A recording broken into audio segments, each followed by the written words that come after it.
सभी को सलाम, जय मसीह की। आज कुछ आयतें जो सॉन्ग की है, मैं इसमें से आपको पढ़ के सुनाऊंगा। बहुत ही मुझे ख़ास लगी और खुदा के हजूर में मैं ये फरमाना चाहता हूँ। तो खुदा की ये जो 3 लाइनें हैं मैं आपको पढ़ के सुनाऊंगा और आप अपने जीवन में लागू कीजिए और बार बार सुनिएगा। तो खुदावंद क्या होता है कि प्रसन्न होता है। और वह कहते हैं कि आप जो भी खुदा के नाम से जो भी आप उसके हजूर में फरमाते हो, तो नए नए कुछ ऐसे फरमाओ जिससे क्या होता है कि खुदा प्रसन्न होता है। खुदा प्रसन्न क्यों होता है कि मेरे बच्चे कुछ सीख रहे हैं। आज आपका बच्चा 2 साल का बच्चा अगर नई चीज़ आपके सामने अगर पेश करे और नए तरीके से अगर बोले तो आपको बहुत खुश होगा। तो वैसे ही हम हैं खुदा के बच्चे, परमेश्वर के बच्चे, छोटे छोटे बच्चे। अगर आप 40 साल, 50 साल, 100 साल, 80 साल जितने के भी होने दो, आप खुदा के ओनली 42 ईयर्स बेबी है। आप एक बच्चा ही है परमेश्वर की नज़रों में।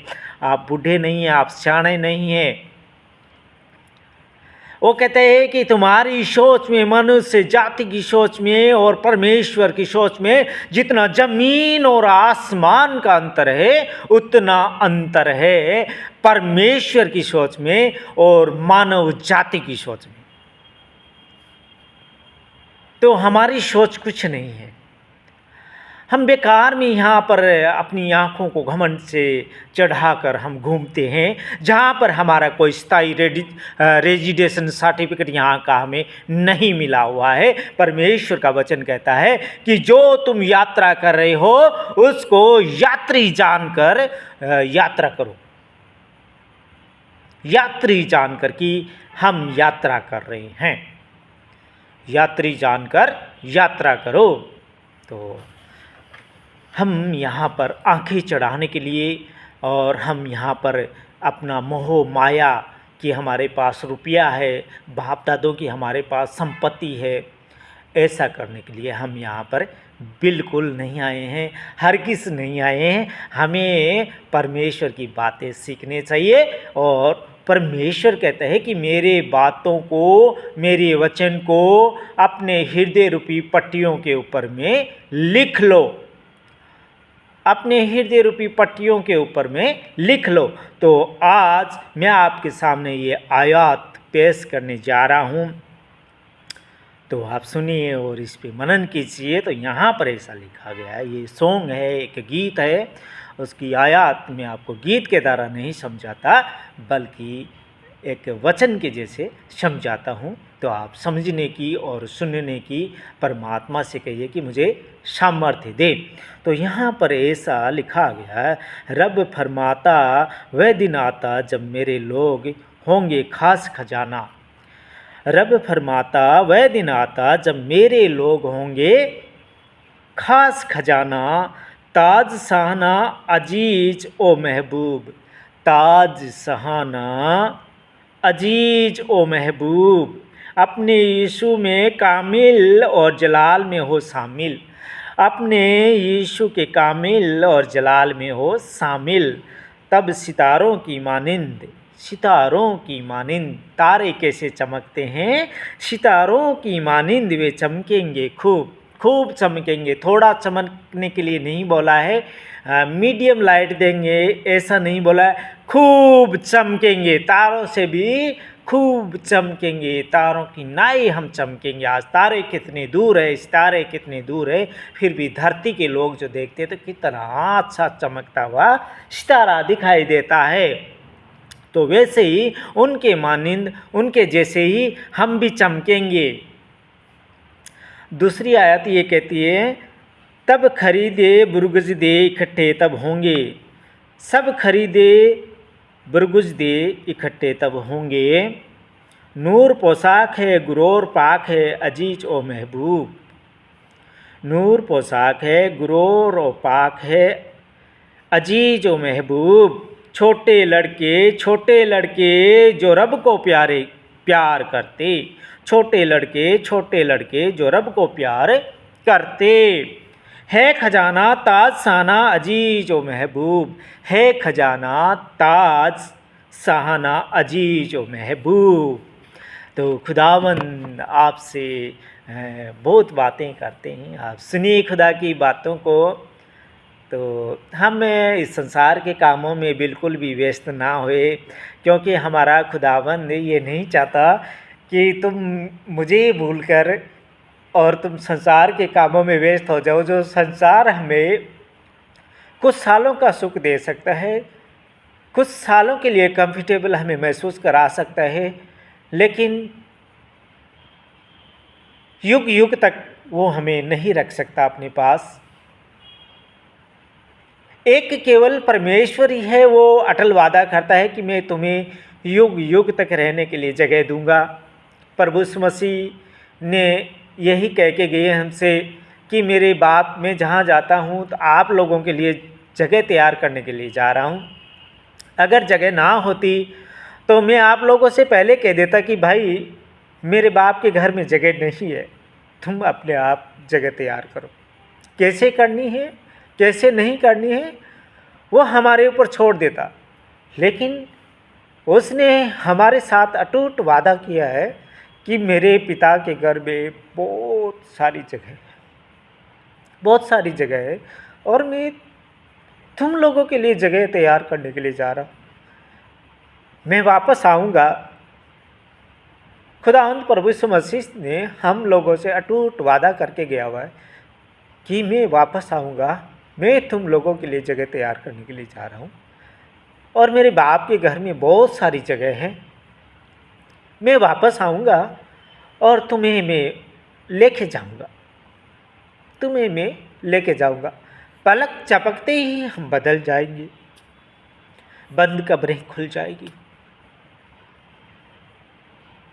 जो उसके हैं वो उसके पास हमेशा रहेंगे। वो कहते हैं कि तुम्हारा एक एक का नाम मेरी हथेली के ऊपर भी लिखा होगा। क्यों हमसे वो इतना प्यार करता है? वो मानव जाति से प्रेम करता है, इसलिए उसने अपने आप को क्रूस की मौत पे फतेह पाई, और उसने क्रूस पर चढ़ने के बावजूद ये कहा कि हे मृत्यु तेरी जय कहाँ रही, तेरा डंक कहाँ रहा, मैंने तुझ पे विजय पा ली है। देख तू मुझे मारेगी लेकिन मैं फिर जीवित हूँ। वो पुनर्जीवन जीवित हुए और हम लोगों के साथ, चेलों के साथ कई दिनों तक रहे, फिर स्वर्ग में उठा लिए गए। और आज भी वो हमसे अटूट वादा करता है कि मैं तुम्हारे साथ में एक ऐसा सहायक छोड़ के जाता हूँ, पवित्र आत्मा, जो जब भी तुम अगर पुकारोगे वो सहायक, मेरा सहायक तुम्हारे साथ हमेशा हमेशा रहेगा। हमें खुदावंत से ना रुपये मांगने हैं, ना पैसे मांगने हैं। हमें जैसे राजा सुलेमान ने केवल बुद्धि मांगी थी कि परमेश्वर मैं तेरे काम कैसे करूं, मैं इस प्रजा को कैसे चलाऊं। ये नहीं कहा कि मुझे रुपया दे, पैसा दे जिसके द्वारा मैं चलाऊंगा, लेकिन उसने कहा कि मुझे ऐसी ज्ञान और समझ और बुद्धि दे कि इस बुद्धि के द्वारा मैं इस प्रजा को कैसे चलाना है, इस राज्य को जो तूने मेरे हाथों में दिया है इसको मुझे कैसे चलाना है। तो परमेश्वर ने कहा कि हे सुलेमान, तू मेरे से केवल बुद्धि मांगी है, समझ मांगी है, और मैं बिना उलाहना किए बुद्धि देता हूँ। तो राजा सुलेमान को बुद्धि तो मिली ही मिली, उसके बावजूद उसे परमेश्वर ने धन और दौलत भी बहुत कुछ दिया। उस टाइम में उसने परमेश्वर का एक विशाल भवन बनाया। राजा सुलेमान ने इस संसार के अंदर होते हुए उसने अपनी बुद्धि जो परमेश्वर ने दी थी उसको इस्तेमाल करते हुए उसने हमें बहुत कुछ समझाने की कोशिश की कि तुम लोग मानव जाति लोग आज लड़ते हो, भाई भाई से लड़ता है, पिता बेटे से लड़ता है, बेटा पिता से लड़ता है, माँ बहनें लड़ती है, माँ बेटियाँ लड़ती है, सास बहुएँ लड़ती है। तो ऐसा नहीं होना चाहिए। राजा सुलेमान ने परमेश्वर की सामर्थ्य पाते हुए ये कहा था कि तुम चींटियों के ऊपर नज़र डालो, चींटियों के ऊपर में नज़र डालो कि वो कैसे एकत्रित रहती है। और उनके बीच में एक अगर रोटी का टुकड़ा हम एक्सपेरिमेंट करने के लिए आप देख सकते हैं कि जहाँ पर बहुत सारी चींटियाँ होगी वहाँ पर एक छोटा रोटी का टुकड़ा डालिए। उसको एक चींटी नहीं उठा सकती, दूसरी चींटी भी नहीं उठा सकती। एक दो को लाती है, दो चार करती है, चार से वो एक अराउंड उसके अराउंड सर्कल बनाया जाता है। कुछ खींचती है, कुछ धक्का देती है और उसको सुई सुई करके उसको अपनी मंजिल तक ले जाती है जहाँ पर उनका घर है। वहाँ पर उसको उस रोटी के टुकड़े की वहाँ पर उनको ज़रूरत है, वहाँ पर वो उसको लेके जाती है। तो राजा सुलेमान ने ये कहा है कि अगर आप एकजुट रहेंगे तो एकजुटता के अंदर में बहुत बड़ी ताकत है। एकजुटता हमारा इनर पावर बहुत ज़्यादा मजबूत करता है। परमेश्वर का वचन कहता है कि तुम प्रार्थना करते रहो ताकि तुम परीक्षा में ना पड़ो, क्योंकि आत्मा तैयार है लेकिन शरीर दुर्बल है। शरीर हमारा दुर्बल क्यों है? शरीर हमारा कमज़ोर क्यों है? क्योंकि हम संसार के अंदर व्यस्त है, संसार के कामों के अंदर में हम व्यस्त हैं। हम परमात्मा को अच्छे से याद नहीं करते। अगर हम परमात्मा को अच्छे से याद करते भी हैं तो हमारे अंदर में जो शैतान के बनाए हुए, यहाँ पर आपको बीड़ी, गुटखा, सिगरेट, जर्दा मैं हर बार जिक्र करता हूँ कि अगर मेरे भाई बहनों अगर ऐसा आप अगर नशा करते हैं, अगर बीड़ा लगाते हैं, अगर जर्दा खाते हैं, सिगरेट पीते हैं, शराब के अगर आप आदी है, तो इनको आप त्यागे, तब आपके अंदर में परमेश्वर बातें करेगा। क्योंकि परमेश्वर कहता है कि तुम्हारी ये देह जो है ये मेरा मंदिर है। परमेश्वर ने इस देह को मंदिर कहा है। तो इस देह के अंदर हमारे जो मुंह के अंदर अगर हम मुंह के द्वारा अगर गंदी चीज़ों का सेवन करेंगे और फिर हम अगर परमेश्वर को याद करेंगे तो हम ठहरते हैं वहाँ पर श्रापित होते हैं। हम हमारे ऊपर में श्राप आता है। तो हमें बीड़ियाँ, सिगरेटें, गुटखे, बीड़े खाते हुए हमें परमात्मा को याद करना बिल्कुल नहीं है। क्योंकि प्योरिटी का सागर कैसे हम पुकारने से हमारे अंदर आएगा, उस मंदिर के अंदर कैसे आएगा? तो बिल्कुल भी नहीं आएगा, क्योंकि हमारे जो मुंह के अंदर में गलत चीज़ें हैं, वो गलत चीज़ें हमारे शरीर के अंदर जाती है। हमारे शरीर के अंदर अनेक अनेक बीमारियां पैदा होती है। क्योंकि अगर हम इस थूक को अगर शिफ्टिंग करते हैं तो क्या होता है कि वो जो शरीर को उस चीज़ की ज़रूरत है, उस खाद की ज़रूरत शरीर को है, उस थूक की ज़रूरत शरीर को है। अगर उसको वो नहीं मिलेगा तो वो पेड़ क्या होगा? ये हमारा थूक जो अंदर जाता है बोलने के द्वारा, चाहिए यहाँ पर ये बनता है, अंदर जाता है, तो एक इस पौधे को एनर्जी मिलती है।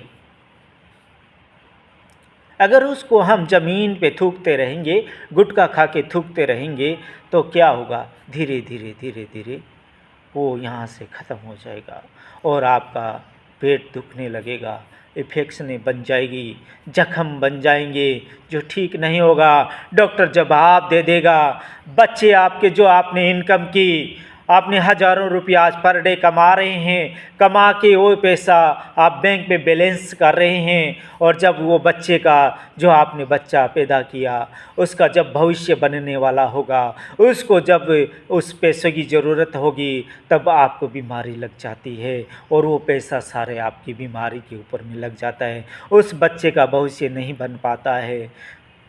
तो मेरे भाई बहनों, ऐसा मत कीजिए। अपने बच्चों को देखिए, अपने बच्चों की तरफ देखिए कि हम तो बहुत कमाते हैं, हम तो बहुत कमाते हैं, कमा के अगर ऐसे नशे पत्ते करके अगर आप व्यर्थ कमाई करते हैं तो आप जब तक बीमार नहीं हैं तब तक यही सोचते हैं कि मेरे पास 4 लाख हो गया, 10 लाख हो गया। लेकिन कुछ नहीं बढ़ता है पैसों का, मिनटों मिनट समाप्त हो जाता है। तो मेरे भाइयों, मेरी बहनों, परमात्मा को याद करो, परमात्मा को याद करो, बिना नशा पता किए हुए परमात्मा को याद करो, फिर उसका मिरेकल देखो आपके जीवन में क्या मिरेकल आता है। परमात्मा आपसे दूर नहीं है। परमात्मा कहते हैं कि पहली स्टेप पे चढ़, उसके बाद मैं तेरे पास में 1000 स्टेप उतर के नीचे आता हूँ। तो वादा कीजिए, परमेश्वर हमके साथ वादा किया, हमारे साथ वादा किया है। आप भी परमेश्वर के साथ वादा कीजिए कि देख मैं आज एक स्टेप पे चढ़ा हूँ, वो आपका हाथ थाम लेगा, उस नशे के गड्ढे से आपको बाहर निकाल के ले आएगा। खुदा आप सबको बरकत और आशीष दे। आमीन।